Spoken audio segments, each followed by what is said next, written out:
Hi, hello, నమస్తే అండి. నేను మీ లక్ష్మీ చౌదరిని. వెల్కమ్ టు మిస్టీ మధురిమలు తెలుగు ఆడియో స్టోరీస్ ఛానల్. అక్షరార విందం పార్ట్ 47తో మీ ముందుకి వచ్చేసాను. కథలోకి వెళ్లే ముందు వీడియో నచ్చితే ఒక లైక్ ఇచ్చి, హైప్ ఇచ్చి కథను ప్రోత్సహించండి యార్. కథ మరింత మందిలోకి రీచ్ అవుతుంది. ఇక కథలోకి వెళ్ళిపోదాం. సావిత్రమ్మ గారు అరవింద్ అక్షరతో మాట్లాడాలి అనగానే, ఇప్పుడు మాతో ఏం మాట్లాడాలమ్మమ్మా అని అడుగుతాడు అరవింద్. చెప్తాను నానా, వచ్చి నా పక్కన కూర్చోండి ఇద్దరు అని అంటారు సావిత్రమ్మ. ఇద్దరు వెళ్ళి సావిత్రమ్మ గారికి చెరో పక్కన కూర్చోబోతుంటే వారించి ఇద్దరిని పక్క పక్కన కూర్చోమని చెబుతారు. పక్క పక్కన కూర్చోకపోతే మాట్లాడవా అని తన పక్కన అరవింద్ వచ్చి కూర్చోవడంతో కొంచెం జరుగుతూ వెటకారంగా అడుగుతుంది అక్షర. భార్యాభర్తలకి మధ్యలో ఎవ్వరూ కూర్చోకూడదు, అందుకే పక్క పక్కన కూర్చోమన్నాను. మీ ఇద్దరి మధ్యలోకి మూడో వ్యక్తి రాకూడదు ఎప్పుడు. ఇప్పుడు నేను చెప్పబోయేది ఏంటంటే, మీ పెళ్ళై ఇప్పటికే 14 రోజులు అయిపోయింది. మీ ఇద్దరికి ఫస్ట్ నైట్ ఏర్పాటు చేయాలి. మామూలుగా అయితే రేపు వ్రతం అయిపోయాక ఎల్లుండి 16 రోజుల పండుగ నాడు ఫస్ట్ నైట్ ఏర్పాటు చేయాలి అనుకున్నాను అని సావిత్రమ్మ చెబుతుండగానే, అలాంటివేమీ ఇప్పుడొద్దు అని ఇద్దరు ఒకేసారి అంటారు. సావిత్రమ్మ నవ్వుతూ, ఇద్దరూ ఒకే మాట మీద ఉన్నారు అని మేమనుకొని అన్ని ఏర్పాట్లు చేసినా మీ ఇద్దరూ ఇప్పుడే దగ్గర కారని అర్థమైపోయింది. ఇష్టం లేకుండా జరిగిన పెళ్ళికి వెంటనే మీ ఇద్దరిని అన్ని విషయాల్లో ఇబ్బంది పెట్టాలని మేము అనుకోవడం లేదు. పైగా మీరిద్దరు ముందుగానే 1 సంవత్సరం అగ్రిమెంట్లా మాట్లాడేసుకున్నారు. కాబట్టి ఇక మేము ఫస్ట్ నైట్ ఏర్పాట్లు ఏమీ చేయదలుచుకోలేదు. మంచిది, ఇక్కడైనా నన్ను బతికించారు అనుకుంటుంది అక్షర. అలా అని మీ ఇద్దరిని వేరువేరుగా ఉంచితే చూసేవాళ్ళకి పద్ధతిగా ఉండదు. మీరు దూరంగా ఉన్నారని తెలిస్తే మీ మధ్య ఇంకొకరు దూరాలని ప్రయత్నం కూడా చేస్తారు. అందుకే అక్షర్ని ఉదయం డైరెక్ట్గా నీ రూమ్లోకి పంపించింది. ఇద్దరు ఒకరినొకరు అర్థం చేసుకోవడానికి ప్రయత్నించండి. మీ ఇద్దరి మధ్య జరిగిన గొడవలన్నీ పక్కన పెట్టేయండి. ఇప్పుడు మీ ఇద్దరు భార్యాభర్తలు. ఆ దిశగా ఆలోచించడం మొదలుపెట్టండి. ఎక్కువ రోజులు టైం తీసుకోకుండా ఇద్దరూ ఒకటిగా మారడానికి ప్రయత్నించండి. ముఖ్యంగా నువ్వు అక్షర, మరీ మొండితనానికి పోకు. అరవింద్ అన్ని విధాలా ఉత్తముడే. వాడిని కాదనుకోవడానికి నీ దగ్గర ఒక్క సరైన కారణమైనా ఉందా? నువ్వు పెళ్ళొద్దన్నావు అస్సలు. దానికి రీజన్ ఏంటో కూడా మాకు చెప్పలేదు. ఆడపిల్ల పెళ్లి చేసుకొని బిడ్డల్ని కంటేనే సంపూర్ణంగా స్త్రీతత్వంలోకి మారినట్టు. అన్ని విషయాల్లో బాగున్న నువ్వు ఒక్క పెళ్లి విషయంలో అరవింద్ దగ్గరకు వచ్చేసరికి పూర్తిగా నీ ప్రవర్తన తేడాగా వచ్చేస్తుంది. నీ ప్రవర్తనతో ఎవరి మనసులు బాధ పెట్టక అక్షర. ముఖ్యంగా మీ అత్తయ్యది మామయ్యది. వాళ్ళకి నువ్వంటే చాలా ఇష్టం. మీ ఇద్దరు గొడవలు పడుతూ ఉంటే ఎవరికి చెప్పాలో అర్థం కాక వాళ్ళకి కష్టంగా ఉంటుంది. కాబట్టి చిన్న పిల్లల్లా ఇక గొడవలు పడడం మానేసి ఒకరినొకరు అర్థం చేసుకొని మీ బంధాన్ని ముందుకు తీసుకువెళ్ళడానికి ప్రయత్నించండి. సహనం ఎవరికైనా కొంతవరకే ఉంటుంది అక్షర. నువ్వు పిచ్చి పనులు చేసి అరవిందులో సహనాన్ని పోగొట్టొద్దు అని సావిత్రమ్మ అనగానే, నీ మనవడికి కూడా చెప్పు అనవసరంగా నా జోలికి రావద్దు అని. నన్ను కదిలించకుండా ఉంటే నేను సైలెంట్గానే ఉంటాను. నువ్వు చెప్పడం అయిపోయిందా? ఇంకా ఏమైనా ఉందా? నాకు చాలా నిద్ర వస్తుంది అని అంటుంది అక్షర. ఇక మీరేం చిన్నపిల్లలు కాదుగా, అన్నీ చెప్పడానికి. అన్నీ తెలిసిన పెద్ద పిల్లలే. ఇక ఎలా మీ జీవితాన్ని ముందుకు నడిపించుకుంటారో మీ ఇష్టం. కానీ మీ చుట్టూ ఉన్న వాళ్ళ గురించి ఆలోచించి అడుగు వేయండి అని అంటారు సావిత్రమ్మ. ఓకే, నాకు నిద్ర వస్తుంది అని అక్కడి నుంచి రూమ్కి వెళ్ళిపోతుంది అక్షర. ఇక మొత్తం నీ చేతుల్లోనే ఉంది అరవింద్. దాన్ని ఎలా మార్చుకుంటావో, నీ సొంతం ఎలా చేసుకుంటావో అని అంటారు సావిత్రమ్మ. అక్షర గురించి నువ్వు బాధపడ్డం మానేయమ్మమ్మ. ఇక తన బాధ్యత పూర్తిగా నాది. నేను చూసుకుంటాను. నువ్వు ఎక్కువ ఆలోచించి పొరపాటు చేసుకోకు. ఇప్పుడు నీకు ఇంక ధైర్యం వచ్చింది కదా, హ్యాపీగా ఉండు. అదేంటో విడిపోవాలనే చూస్తుంది కదా అరవింద్. అదే నాకు భయంగా ఉంది. దాని పిచ్చితనంతో నీకెక్కడ ఆవేశం తెప్పిస్తుందో. దాని విషయంలో నేను ఎలా ఉండాలో ఆల్రెడీ ఆలోచించుకున్నానులే. ఎక్కడికొచ్చేది ఇంకా? అది జీవితాంతం నాతో ఉండాల్సిందే. అది వదులుకోవాలనుకుంటే సరిపోతుందా? నేను అనుకోవాలి కదా! నా లైఫ్‌లో భారీగా ఉండేది అదే. సో, నువ్వేమీ టెన్షన్ పెట్టుకోకు. ఇప్పుడు విడిపోవాలనుకుంటున్నదే నన్నొదిలి ఉండలేని స్థితికొస్తుంది. నువ్వే చూస్తావుగా. వెళ్ళు. వెళ్ళి పడుకోపో అని అంటాడు అరవింద్.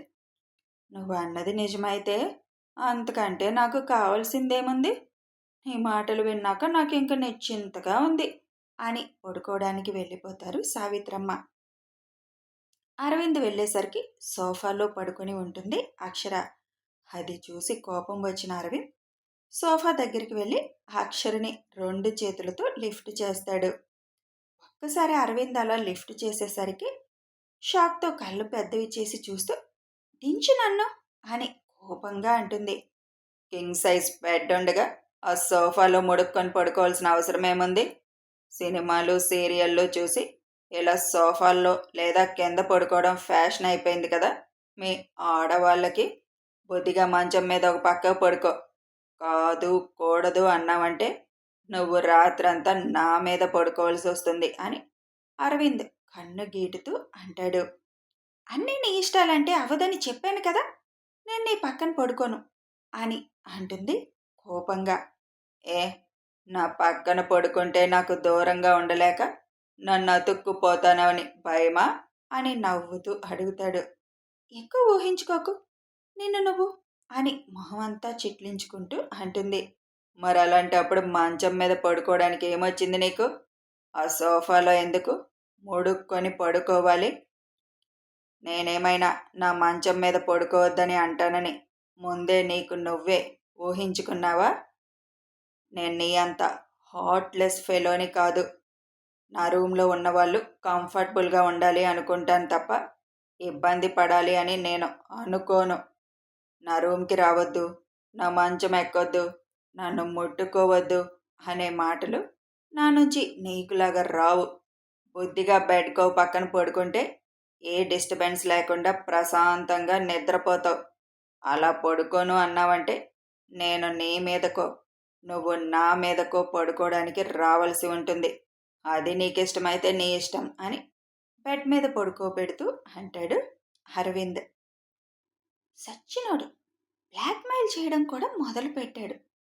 చెప్తాను ఈయన పని. ఎలా నిద్రపోతాడో చూస్తాను ఈరోజు అని తిట్టుకుంటూ బెడ్ మీద ఒక పక్కగా పడుకొని శారీని పొట్ట మీద కొంచెం పక్కకి తప్పించి కావాలని పొట్ట నడుము ఎక్స్పోజ్ చేస్తూ నేను టెంప్ట్ అవడం కాదు, నువ్వు టెంప్ట్ అయి నన్ను ముట్టుకోలేక ఫీలింగ్స్ ఆపుకోలేక రాత్రంతా వాష్రూమ్లో గడుపు అని నవ్వుకుంటూ పడుకుంటుంది. అక్షర వేస్తున్న వేషాలు ఊరకంట చూస్తూనే నవ్వుకుంటూ నన్ను టెంప్ట్ చేయాలని చూస్తున్నావా అక్కుపక్షి? అది నీకే కష్టం తెస్తుంది చూసుకో అని మనసులో అనుకుంటూ ల్యాప్టాప్ తీసుకొని సోఫాలో సెటిల్ అవుతాడు అరవింద్. ఎంతసేపటికి అరవింద్ బెడ్ మీదకి వచ్చిన సూచనలు కనిపించకపోయేసరికి నెమ్మదిగా ఒక కన్ను తెరిచి చూస్తుంది అక్షర. అరవింద్ లేకపోయేసరికి పక్కకు తిప్పుతుంది తలని. సోఫాలో కూర్చొని వర్క్ చేసుకుంటున్న అరవింద్ని చూసి వర్క్ చేసుకుంటున్నాడా అని అనుకుంటూ తనకు నిద్ర వచ్చేస్తూ ఉండడంతో తను చేసిన పని మరిచిపోయి అలాగే నిద్రపోతుంది అక్షర. తన వర్క్ కంప్లీట్ అయ్యాక ల్యాప్టాప్ క్లోజ్ చేసి ఒళ్ళు విరుచుకుంటున్న అరవింద్కి కళ్ళకి ఎదురుగా దర్శనమిస్తున్న అక్షర నడుము చూసి చూపుని అక్కడే నిలిపేస్తాడు. తనలో కొంటెతనం బయటికి రాగానే అక్షర మొహం వైపు ఒకసారి చూస్తాడు. తను తీసుకుంటున్న శ్వాసను బట్టే గాఢ నిద్రలో ఉందని అర్థం అవగానే నన్ను టెంప్ట్ చేయాలని చూస్తావా, చెప్తా నీ పని అనుకొని ల్యాప్టాప్ పక్కన పెట్టేసి మెయిన్ లైట్ ఆపేసి వెళ్ళి అక్షర పక్కన కూర్చుంటాడు. 2 నిమిషాల పాటు అక్షర మొహాన్ని తదేకంగా చూసి నిన్ను నేను ప్రేమించానే, ప్రాణం కన్నా ఎక్కువగా ప్రేమించాను. అలాంటిది నువ్వు ఇబ్బంది పడుతూ ఉంటే చూస్తూ ఎలా ఊరుకుంటాను? ఈ రూమ్, ఈ మంచం, నేను అన్నీ నీకు మాత్రమే సొంతమైనవి. అన్నిటి మీద నీకు మాత్రమే హక్కుంది.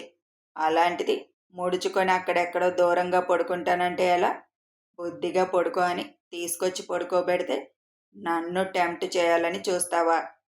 నాకు చూపించాలని అంతగా ఆరాటపడుతున్న నీకు నిరాశ ఎదురు కానివ్వనులే అని అంటూ అక్షర నుదురు మీద ప్రేమగా ముద్దు పెడతాడు.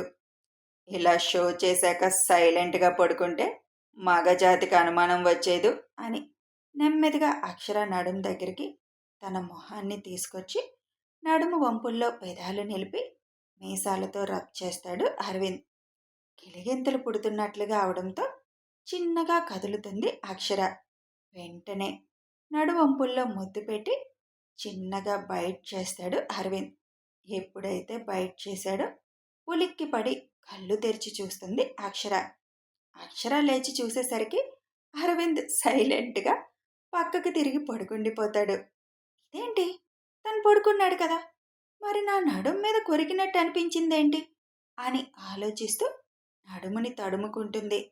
ఏదైనా కుట్టిందా, లేక నేను కలగన్నానా, లేకపోతే చేసిందంతా చేసి సైలెంట్గా పడుకున్నాడా, కొరికినట్టు అనిపించింది అనుకుంటా నెమ్మదిగా జరిగి అటు తిరిగి పడుకున్న అరవింద్ నిద్రపోయాడో లేదో చూడ్డానికి అరవింద్ మీదగా వంగి అతని మొహంలోకి తొంగి చూస్తుంది.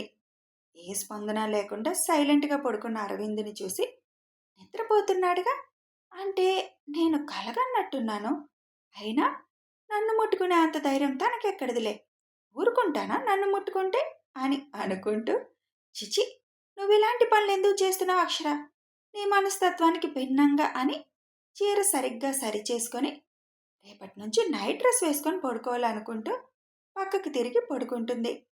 అక్షర పడుకోగానే వెల్లికిలా పడుకొని మనస్ఫూర్తిగా నవ్వుకుంటాడు అరవింద్. నువ్వు అలా తొంగి చూస్తున్నప్పుడు వేరే ఆలోచన కూడా వచ్చింది, కానీ మరీ ఏడ్చి చేస్తావని ఈరోజు వదిలేశా అని కళ్ళు మూసుకుంటాడు అరవింద్. పంతులు గారికి 7 గంటలకల్లా రమ్మని చెప్పడంతో అందరూ ఉదయాన్నే లేచి ఆ ఏర్పాట్లు చూడడంలో బిజీ అయిపోతారు.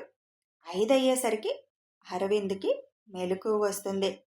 కళ్ళు తెరిచి చూసేసరికి తనకి అతి సమీపంలో ఉన్న అక్షర మొహాన్ని చూడగానే పెదాల పైన నవ్వు వచ్చేస్తుంది.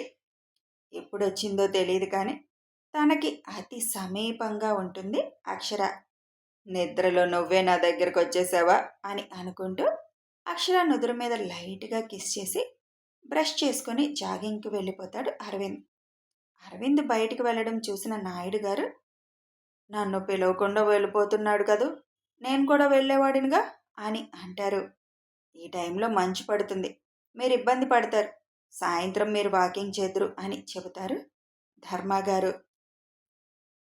నన్ను కొంచెం అక్షర దగ్గరికి తీసుకెళ్ళండి ఎవరైనా అని లేచి కూర్చొని కళ్ళు తెరవకుండా కేక వేస్తారు సావిత్రమ్మ.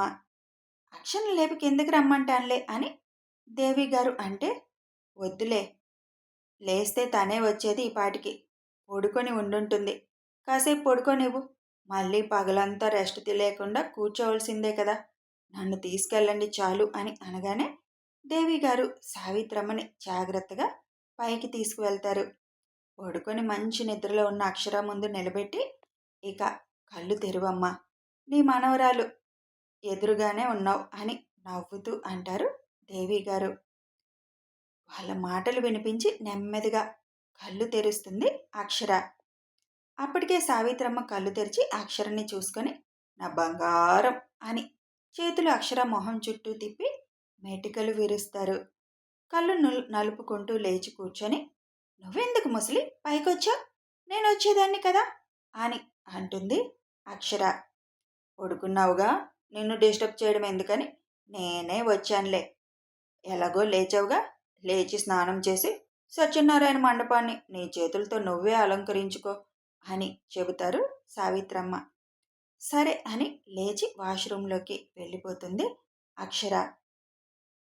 ఫాస్ట్గా స్నానం చేసేసి తలకి గుడ్డ చుట్టుకొని వ్రతానికి కూర్చునే ముందు రెడీ అవ్వచ్చులే అని మామూలుగా చీర కట్టుకొని కిందకి వెళ్ళడానికి స్టెప్స్ దగ్గరికి వస్తుంది. తను మెట్లు దిగుతున్నప్పుడే జాగింగ్ నుంచి వచ్చిన అరవింద్ పైకి వస్తూ ఉంటాడు. అరవింద్ని చూసి కళ్ళు తిప్పేసి ఒక్కొక్క మెట్టు దిగుతూ ఉంటుంది. అప్పుడే అరవిరిసిన ముద్ద మందారంలా కనిపిస్తున్న అక్షరని చూసి, ఈ ఆడవాళ్ళు ఇలాగే దర్శనాలిచ్చి కింగులాంటి మగాళ్ళను కూడా వాళ్ళ కాళ్ళ దగ్గరికి తెచ్చి పడేసుకుంటారు. నా రాక్షసి అందుకు అతీతం కాదని నిరూపిస్తుందిగా అని ముద్దుగా తిట్టుకుంటూ అక్షర్ని చూస్తూ ఫాస్ట్గా పైకి వెళ్ళిపోతాడు. అక్షర కిందికి వెళ్ళి మండపాన్ని పూలతో అందంగా అలంకరించి కావలసిన ఏర్పాట్లన్నీ చేసి దేవి గారు చెప్పగానే దేవుడి గదిలో దీపం కూడా పెట్టేస్తుంది. ఇక పంతులు గారు వచ్చే టైం అయింది. వెళ్ళి రెడీ అయి వచ్చేసే బంగారం అని పైకి వెళ్ళమంటారు దేవి గారు. మహానుభావుడు ఇంకా రెడీ అవ్వలేదా, కిందకి రాలేదు, ఆయన గారు వస్తే నేను వెళ్ళి రెడీ అవుతాను కదా అని అనుకుంటూనే పైకి వెళుతుంది. అక్షర వెళ్ళేసరికి రెడీ అయిపోయి ఫోన్లో ఎవరితోనో మాట్లాడుతూ ఉంటాడు. తన చీర తీసుకొని బెడ్ మీద పెట్టి అరవింద్ బయటికి ఎప్పుడు వెళ్తాడా అని చూస్తూ నిలబడుతుంది. అక్షర నిలబడడం చూసి ఫోన్ మాట్లాడుతూనే బయటికి వెళ్ళి తలుపు వేసేస్తాడు అరవింద్. అక్షర రెడీ అయిపోయి తల దువ్వుకుంటూ అద్దం ముందు కూర్చుంటుంది. డోర్ నాక్ చేసి లోపలికి వస్తాడు అరవింద్. ఇంకా అవలేదా? పంతులు గారు వచ్చేశారు, వెళ్దాం కానిస్తే, మన ఇద్దరిని కలిసి రమ్మని ఆర్డర్ వేశారు పెద్దవాళ్ళు అని సోఫాలో సెటిల్ అవుతాడు అరవింద్. ఫాస్ట్గా రెడీ అయిపోయి వెళ్దాం పదా అని అంటుంది. గంధం కలర్ పట్టుచీర కట్టుకొని సింపుల్గా రెడీ అయిపోయిన తన ముద్దుల మరదల రాక్షసిని చూసి, జ్యువెలరీ పెట్టుకోలేదు అని అడుగుతాడు. అవి కిందున్నాయి అమ్మ వాళ్ళ బ్యాగ్లో, కిందకి వెళ్ళాక పెట్టుకుంటాను. ఏ, జ్యువెలరీ లేకుండా నీ పక్కన కూర్చోకూడదా, నామోషిగా ఫీల్ అవుతావా అని అంటుంది అక్షర. జ్యువెలరీ ఏం కర్మ, ఒంటి మీద బట్టలు లేకుండా బర్త్డే బేబీలా నా పక్కన కూర్చున్నా నాకేం అభ్యంతరం లేదు, కాకపోతే చూసే వాళ్ళకే కష్టం అని ఐవింగ్ చేస్తూ, అవి పెట్టుకోకుండా కిందకు వెళ్తే మళ్ళీ పెట్టుకోమని నిన్ను పంపిస్తారు, అప్పుడు నీకే కిందకి పైకి తిరగలేక కష్టమవుతుందని అడిగాను, అంతేకాని నగలు పెట్టుకోలేదని నా పక్కన నుంచుంటే నామోషిగా ఫీల్ అయ్యే రకాన్ని కాదులే, పద వెళ్దాం అని ముందుకి అడుగులు వేస్తాడు అరవింద్. సైలెంట్గా ఉండకుండా ఏదో ఒకటి తిరిగి నేనే అనిపించుకుంటున్నాను. నీ టైం బాగా లేదే అక్షర, అన్నీ నీకు వ్యతిరేకంగానే జరుగుతున్నాయి అని తనకి తానే అనుకుని అరవింద్ వెనకే అడుగులు వేస్తుంది అక్షర. కథ కొనసాగుతుంది. అందరూ అక్షర ఎందుకు ఇలా చేస్తుంది, మాకు నచ్చట్లేదు అంటున్నారు, కానీ ఒక్కసారి ఆలోచించండి, అన్ని విషయాల్లో బాగుండే తను ఒక్క పెళ్లి విషయంలోనే ఎందుకు ఇలా ప్రవర్తిస్తుంది. అసలు పెళ్ళే వద్దనుకుంది, అరవింద్ని వద్దని కాదుగా. కాబట్టి కొంచెం వెయిట్ చేయండి, టైం వచ్చినప్పుడు అన్నీ తెలుస్తాయి. Thanks for watching.